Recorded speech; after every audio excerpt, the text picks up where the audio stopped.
Welcome to Boston Basic Income. I'm Alex Howlett. This week we are talking about whether it makes sense to think of the economy as having a natural rate of basic income that's optimal for the economy. And my contention is that there is a natural rate of basic income. So some of us read my recent article titled Introduction to Consumer Monetary Theory. And in that article, I basically talk about the economic framework that I use to understand basic income. So when we're thinking about the economy, well, let's imagine that there's a giant machine that produces a bunch of stuff. And we don't have to do anything except put tokens into this machine. And it spits out goods and services for us. So you can imagine that this machine, it can produce a certain amount of stuff. That's what we're calling Q bar. The amount of stuff that it's actually producing is Q, the quantity of stuff that it's actually producing. Now, at any given moment, the amount of stuff that it produces is going to exactly correspond to the number of tokens that people put into it. Obviously, you can't put more tokens in than the machine can produce, because the machine can only produce so much.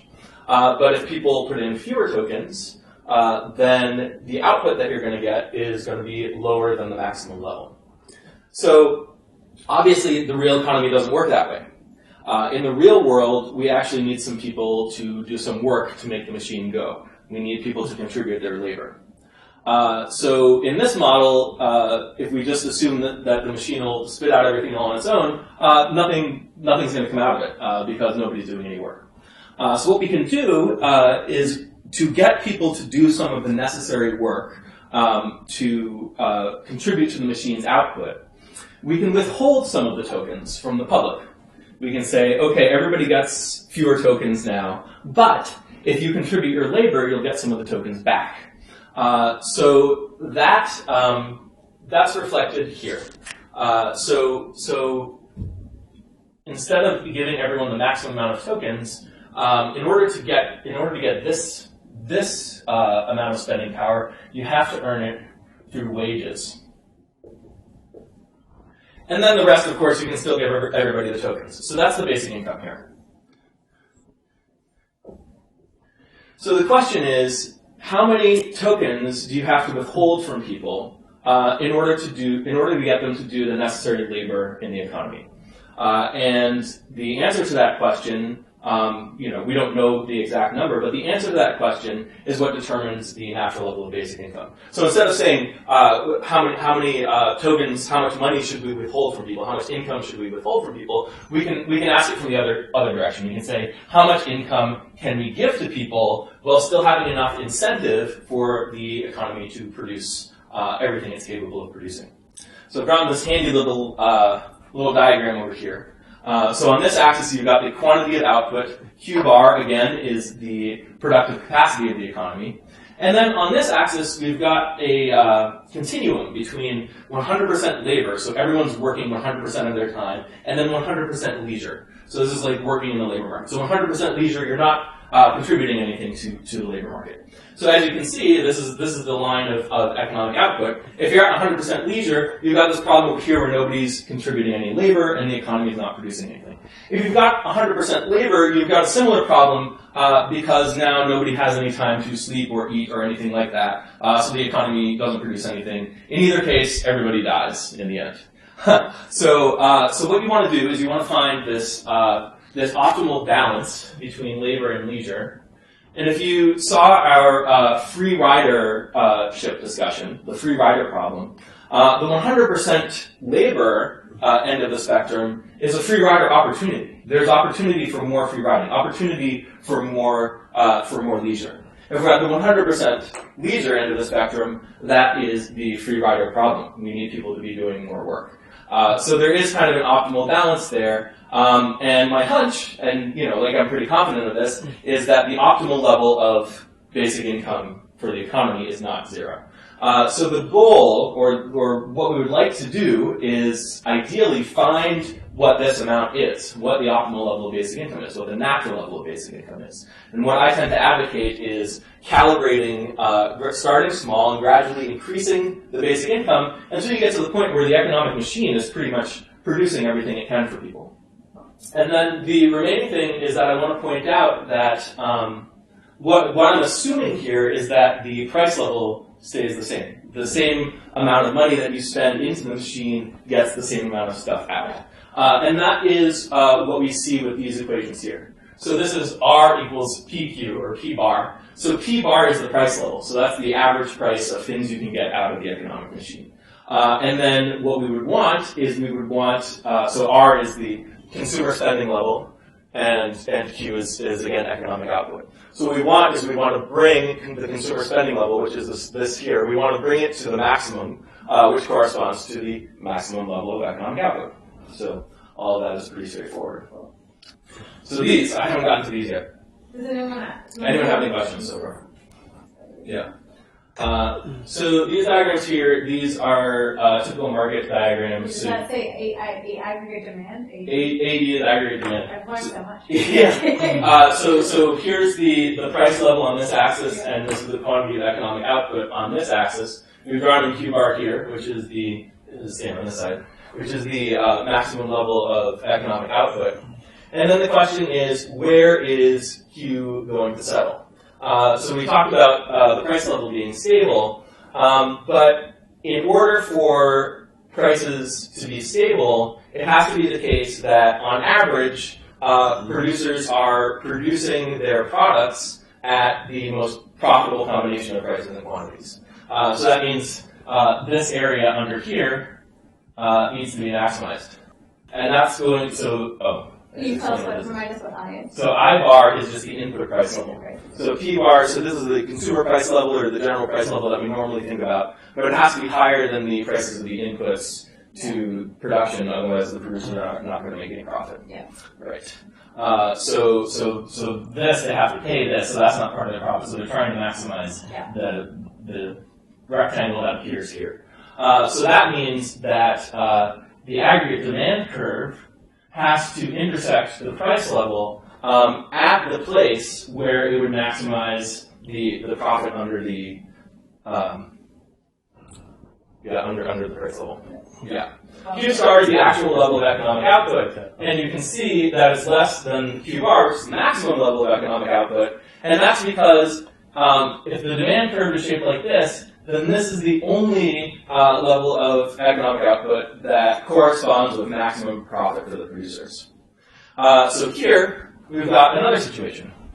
So this is the profit here, and the reason we're able to bring output all the way up to Q bar over here is because the aggregate demand curve is shallower. So that means that more people are willing to buy more stuff at lower prices. It's profitable for producers to keep their prices lower at higher quantities rather than keeping their prices higher at lower quantities.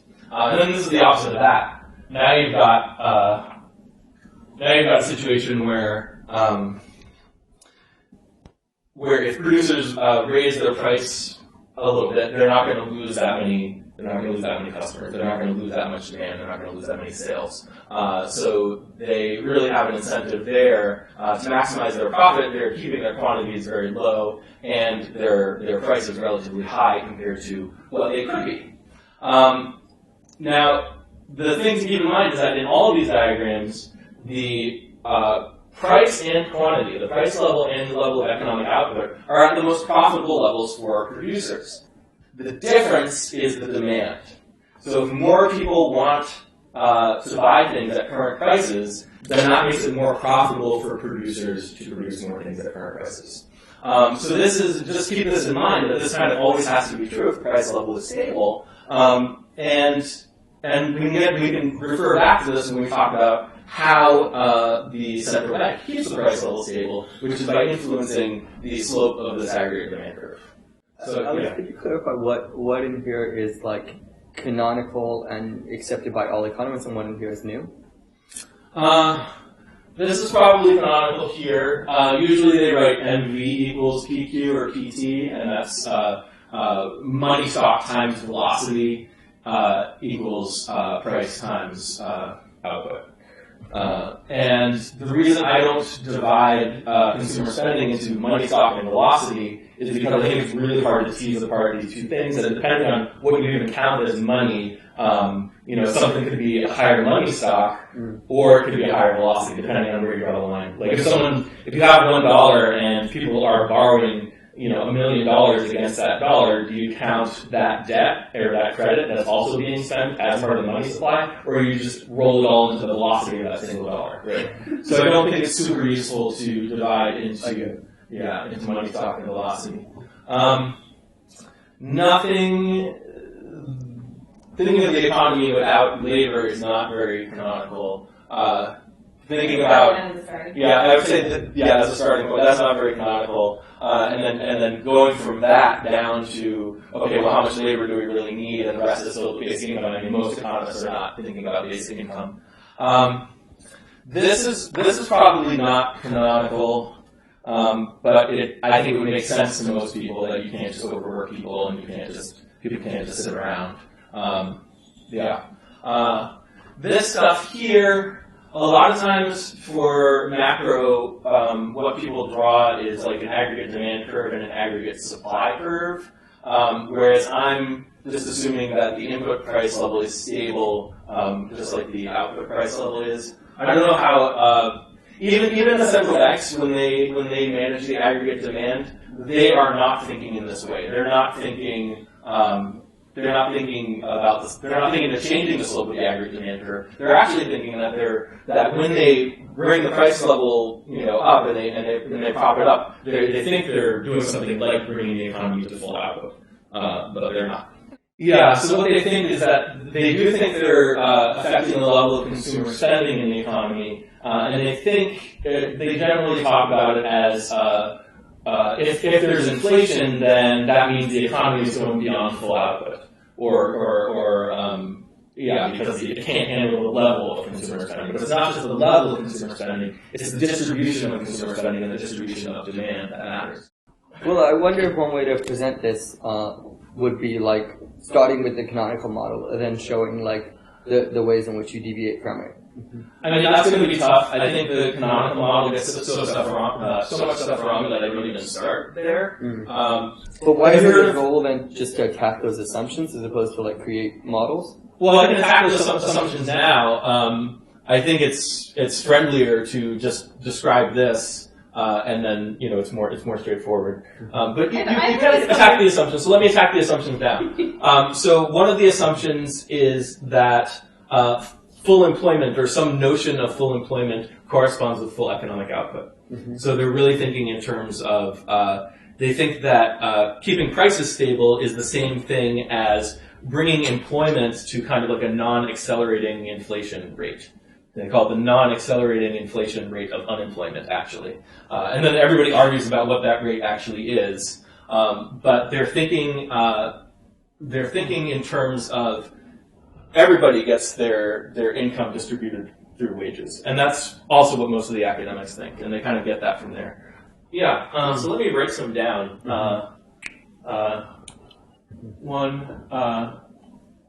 Income from wages. And then another one, which I actually get into in my article, is that money supply is a stock. There's an amount of money out there that's kind of determining the price level. What does that mean, money supply is a stock as opposed to what? Stock rather than a flow. So everywhere in economics, supply and demand are flows, like how much stuff is produced or sold in a certain amount of time, demand is how much stuff people want. You're claiming you believe it is a flow, or you're claiming you believe it's a stock? These are the things that are wrong. That he disagrees with, Yeah, So these are assumptions. Bad assumptions. Alex has a very diplomatic style. Yeah. To explain a little bit why it matters whether you think about it as like a stock or a flow, and what that really means. The price is what you pay for the thing you buy, right? So the aggregate of that is the spending that occurs on all of the economic output. So that's a flow. How much money is flowing through the economy at any given time. So that's what determines the price level. But there's this assumption that there's kind of a certain amount of money in the economy and it just keeps circulating.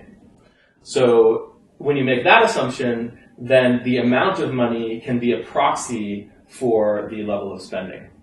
So that was what I was talking about here, where they break the spending. But, I mean, don't they also talk about the velocity of money? Right. So they break the reason they talk about the velocity of money is the reason they even broke spending into the velocity and the money stock is because they wanted to say things like, well, the velocity is generally, stays steady, or, it sometimes it changes a little bit, but for reasons unrelated to the things we care about, that kind of thing. Yeah. But money supply is also the thing the Fed controls. Like, they could print more money or burn some money.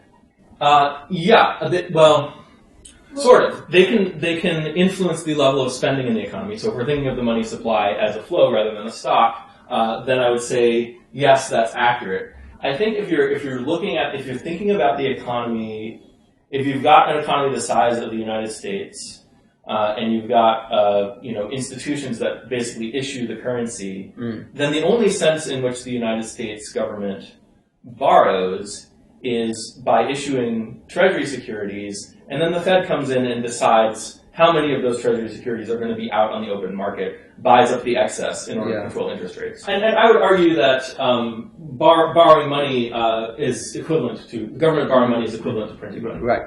I would say there's not really a connection between what happens now and what happens later. Mm-hmm. Like if the economy has productive capacity to produce things for people to buy with the money that's out there, that's all that matters. It doesn't matter that the government borrowed a bunch of money. Here's one. Taxes, fund, government spending. Right. So if you